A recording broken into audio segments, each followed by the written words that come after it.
Hi friends, welcome to mum's flavour. നമ്മൾ ഇന്ന് ഈ വീഡിയോയിലൂടെ നോക്കാൻ പോകുന്നത് നോർത്ത് ഇന്ത്യ സ്റ്റൈലിലുള്ള ഒരു കടായി പനീറാണ്.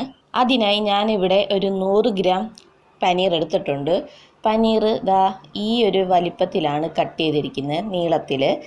അതായത് ഒരുപാട് തിന്നും അല്ല ഒരുപാട് തിക്കും അല്ലാത്ത രീതിയിൽ നമ്മൾ കട്ട് ചെയ്തെടുക്കണം. ഇനി നമ്മൾക്ക് മസാല തയ്യാറാക്കാൻ വേണ്ടി ആവശ്യമായിട്ടുള്ളത് പച്ചമുളക് ഒരെണ്ണം ഇതുപോലെ ചെറുതായിട്ട് അരിഞ്ഞെടുത്തിരിക്കുന്നത്, അതേപോലെ ഇഞ്ചി വെളുത്തുള്ളി ചതച്ചത്, ഇത് 2 ടീസ്പൂൺ ഉണ്ട്. പിന്നീട് നമുക്ക് വേണ്ടത് തക്കാളിയാണ്. ഒരു മീഡിയം സൈസിലുള്ള 2 തക്കാളി ഇതുപോലെ അരിഞ്ഞെടുക്കുക. പിന്നെ വേണ്ടത് ക്യാപ്സിക്കം, ഒരു മീഡിയം സൈസിലുള്ള ക്യാപ്സിക്കം ഇതുപോലെ നീളത്തിൽ അരിഞ്ഞെടുക്കുക. ഒരുപാട് തിക്കും അല്ല ഒരുപാട് തിന്നും അല്ലാത്ത രീതിയിൽ അരിഞ്ഞെടുക്കുക. ഇനി നമുക്ക് കടായി പനീർ തയ്യാറാക്കാം. അതിനായിട്ട് ഒരു കടായി എടുക്കുക. കടായി ചൂടായി വരുമ്പോൾ അതിലേക്ക് ഒരു 1.5 ടീസ്പൂൺ നെയ്യ് ചേർത്ത് കൊടുക്കുക. നെയ്യ് ഒന്ന് ചൂടായി കഴിയുമ്പോൾ അതിലേക്ക് നമ്മൾ ചതച്ച് വെച്ചിരിക്കുന്ന ഇഞ്ചി വെളുത്തുള്ളി പേസ്റ്റ് ചേർത്ത് കൊടുക്കാം. ഇഞ്ചി വെളുത്തുള്ളി പേസ്റ്റ് ചെറുതായിട്ടൊന്ന് മൂത്ത് വന്നു കഴിയുമ്പോൾ അതിലേക്ക് നമ്മൾക്ക് അരിഞ്ഞു വെച്ചിരിക്കുന്ന ക്യാപ്സിക്കം ചേർത്ത് കൊടുക്കാം. ഒന്ന് ചെറുതായിട്ട് ഇളക്കി കൊടുക്കാം. അരിഞ്ഞു വെച്ചിരിക്കുന്ന പച്ചമുളക് ചേർത്ത് കൊടുക്കാം.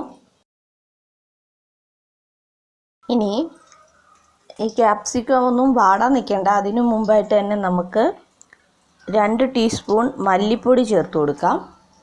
1.5 ടീസ്പൂൺ മുളക് പൊടി ചേർത്ത് കൊടുക്കാം. ഞാനിവിടെ പിരിയമുളക് ആണ് യൂസ് ചെയ്തിരിക്കുന്നത്.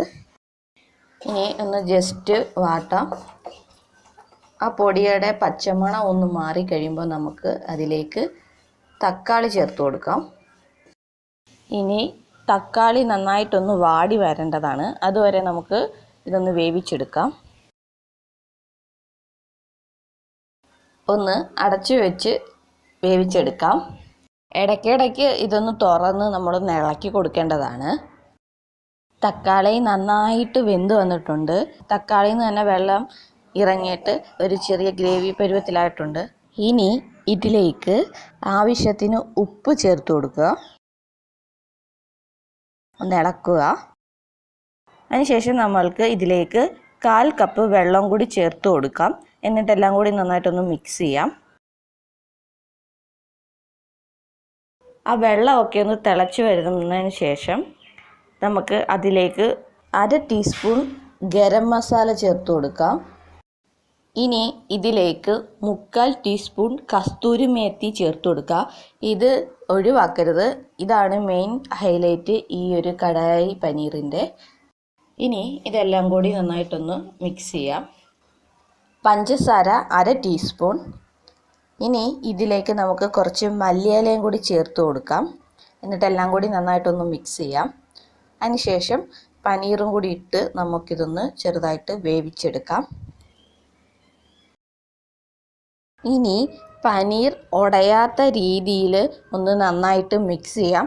പിന്നീട് നിങ്ങൾക്ക് ഗ്രേവി ആവശ്യം ഉണ്ടെന്നുണ്ടെങ്കിൽ മാത്രം കുറച്ച് വെള്ളം ചേർത്താൽ മതി. എനിക്ക് അധികം ഗ്രേവിയുടെ ആവശ്യമില്ല, അതുകൊണ്ട് തന്നെ ഞാൻ വെള്ളം ചേർക്കുന്നില്ല. ഇനി നമുക്ക് പനീർ ഒന്ന് വേവാൻ വേണ്ടി ഒരു 5 മിനിറ്റോളം അടച്ചു വെച്ച് വേവിച്ചെടുക്കാം. അങ്ങനെ നമ്മുടെ കടായി പനീർ റെഡി ആയിട്ടുണ്ട്. ഇനി ഇത് നമുക്ക് ചൂടോടെ തന്നെ സെർവ് ചെയ്യാം.